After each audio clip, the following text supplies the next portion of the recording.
স্কুলে নেই সাফাই কর্মী, সাফাই করছেন খোদ স্কুল পড়ুয়ারা। এমন দৃশ্য দেখা গেল জলপাইগুড়ি জেলার বেলাকোবা পঞ্চায়েতের বড়ুয়াপাড়া বিদ্যাসাগর শিশু শিক্ষা কেন্দ্রে, যা নিয়ে বেঁধেছে চরম বিতর্ক। প্রকাশ্যে আসা ছবিতে দেখা যাচ্ছে এক পড়ুয়া ছাত্রী হাতে ঝাড়ু নিয়ে স্কুল প্রাঙ্গণ পরিষ্কার করছে। অভিভাবকদের অভিযোগ, এটি কোনো বিচ্ছিন্ন ঘটনা নয়, প্রায় প্রতিদিনই ছাত্রছাত্রীদের দিয়ে ক্লাসরুম ঝাড় দেওয়া হয়। শিক্ষার বদলে শিশুদের দিয়ে কেন সাফাইয়ের কাজ করানো হচ্ছে তা নিয়ে ক্ষোভ উগরে দিয়েছেন তারা।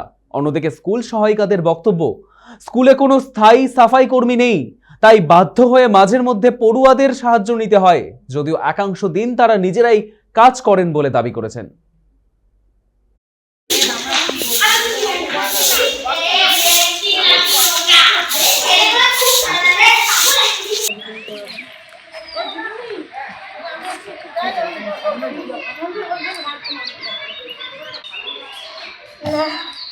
লোক হলে ভালো হয়, ঝাড়ু মারার জন্য যদি লোক হয়? হ্যাঁ, কি ভালো হয়। কিসের ভালো হবে? ঝাড়ুর জন্য।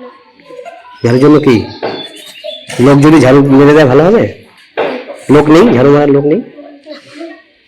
আমরাও দিই, ওরাও কোনো সময় দেয়। আর এমনি ঘর বছরে একবার দুবার ওই কাউকে আমাদের আমরাই কাউকে দিয়ে লোক নিয়ে পরিষ্কার করাই। না, ওদের বেশি একটা দেওয়ানো হয় না, তো ওই ঘরের ভেতরটা ওরাই কাগজ ফেলে, ওরাই ঝাড়ু দেয়। মাঠ বা বাইরে এটা তো পরিষ্কার করানো হয় না। কাজ করবো সে বসাও তো নাই আমাদের অঞ্চলে। আমাদের যদি স্কুলে খরচা বাবদ খরচ করি, কোনো কাজে তো খরচা করতে হয়। এই যেমন হাড্ডি গানা এবং ব্লিচিং পাউডার, এইটা টুকটাক জিনিস কেনা, 15 আগস্ট না, এগুলো সরকারি ভাবে টাকা দেয়। এখন আগে আগে যা দিচ্ছে এখন একদম কম দিচ্ছে, পয়সা দেয় না।